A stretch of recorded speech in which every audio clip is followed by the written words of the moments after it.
Good morning. Is this actually working? See if it Doesn't matter. Can you hear me? Mm-hmm. Okay. It's always good to be here. It's good to be anywhere. And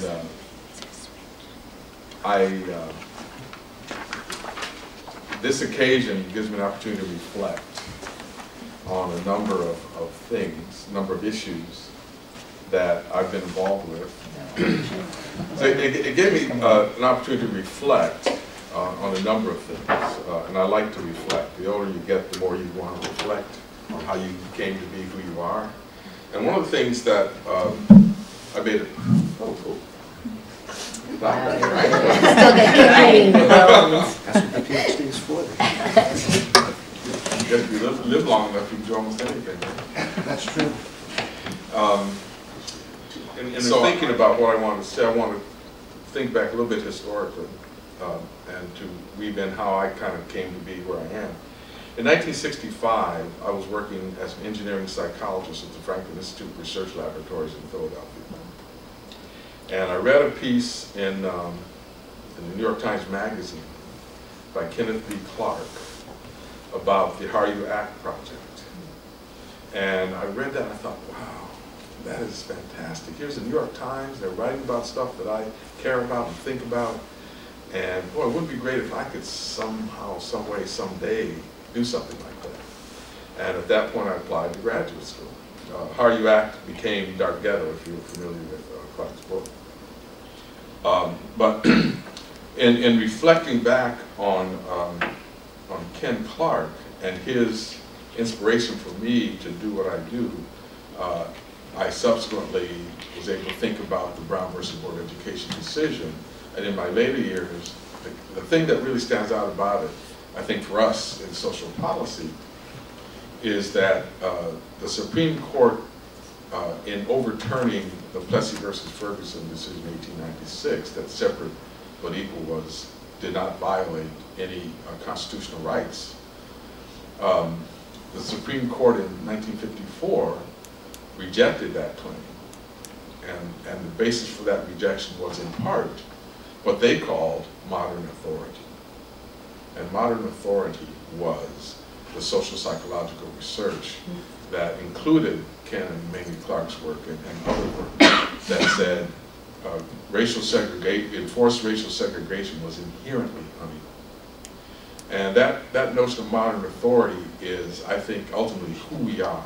That is like the invitation to employ the research that we do and the knowledge that we have to solving social issues.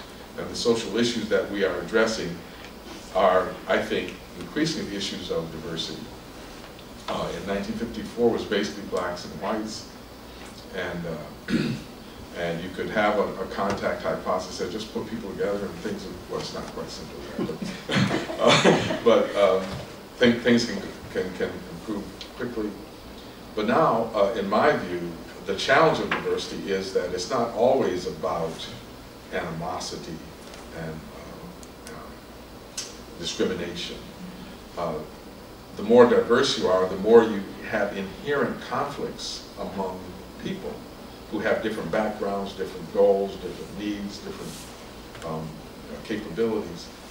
And it isn't automatic that you can support one without, I won't say damaging, but inhibiting others. There are also issues that are not about necessarily right and wrong. There's some complicated dynamics here. Like, for example, as Kay mentioned, immigrants can't be deported because they're in danger. And so you say, well, they're not really American citizens. That shows that they're... So, you have a problem. So in okay, I got 5 more minutes, right? Good. Okay.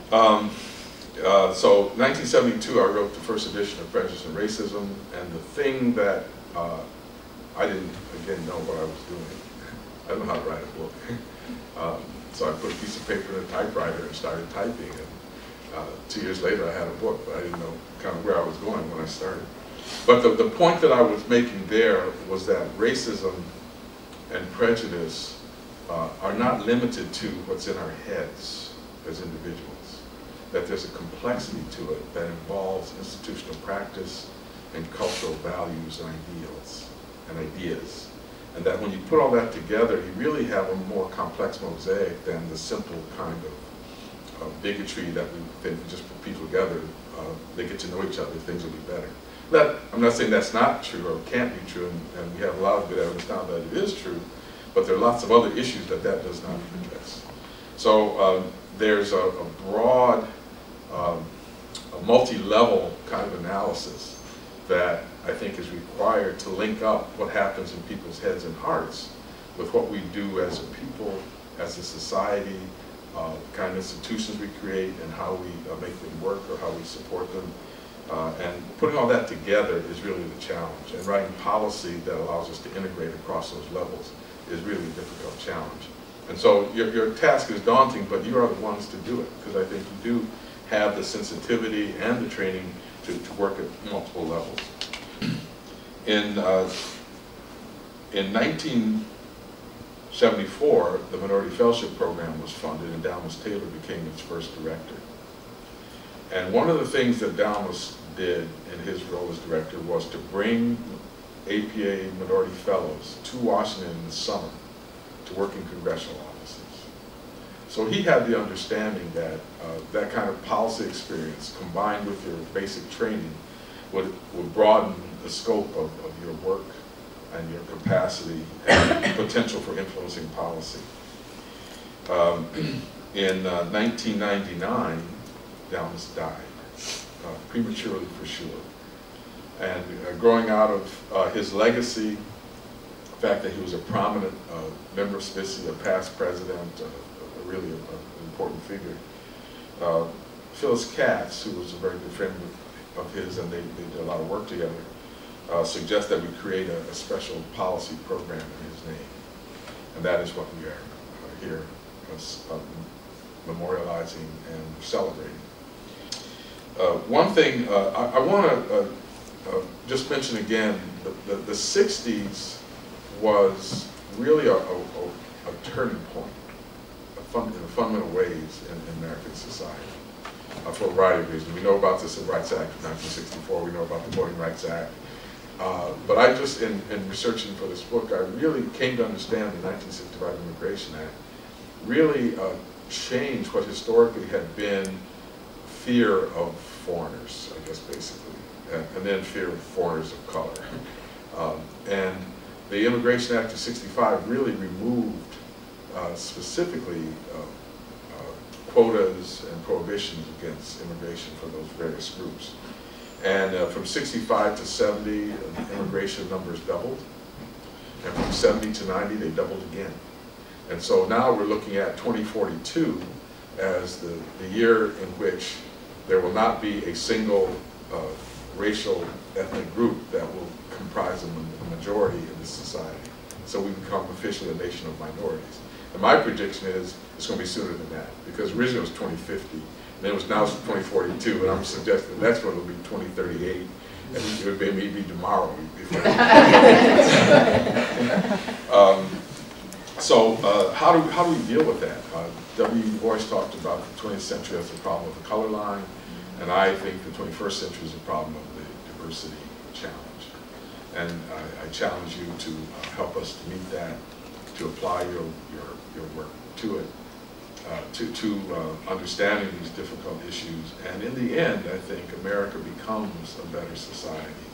And Obama's talking about toward a more perfect union. And I think the perfection in this union must include the diversity of people that we are in ways that don't marginalize or demonize them, but enhance and embrace them. And how do we do that? It's not as easy as believing it. And so I hope that you will be challenged to work on it. Hope you have a great day.